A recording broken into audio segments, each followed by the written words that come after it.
দুজন এনেকুৱা অৱতাৰ পুৰুষ যাক মই হিটলাৰ নাম দিছোঁ, দুইজনৰ নামে মই এজন ডাঙৰ হিটলাৰ, এজন সৰু হিটলাৰ। প্ৰধানমন্ত্ৰী হিচাপে আমি যিজনক পাইছোঁ তেওঁ এজন অৱতাৰী পুৰুষ। সেইদিনা দেখিলোঁ, কালিতে পৰহি চাই আছিলোঁ মই, কোনোবাই মোক দেখুৱাই আছিলে।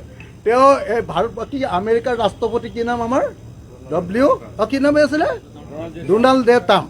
ডোনাল্ড জে ট্ৰাম্পক হিন্দীত এনেকুৱা মুটুকা পুৰা কাগজ এখনৰ পৰা চাই বুজাই আছে।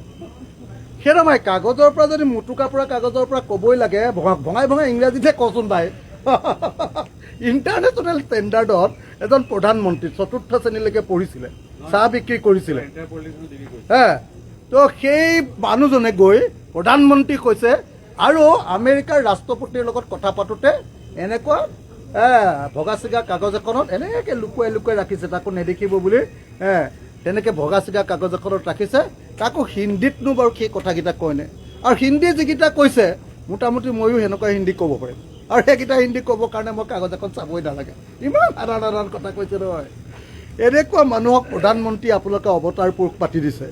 আমাৰ অৱতাৰ পুৰুষ আমাৰ হিমন্ত বিশ্ব শৰ্মা। দুজন এনেকুৱা অৱতাৰ পুৰুষ যাক মই হিটলাৰ নাম দিছোঁ, দুইজনৰ নামে মই এজন ডাঙৰ হিটলাৰ, এজন সৰু হিটলাৰ। এই দুইজনে আপোনালোকে শাসন কৰিবলৈ দিছে আৰু কি কৰিব এতিয়া? দেশ বৰ ধুনীয়াকৈ চলি আছে। সেইকাৰণে শেষত আপোনাক সুধিছোঁ।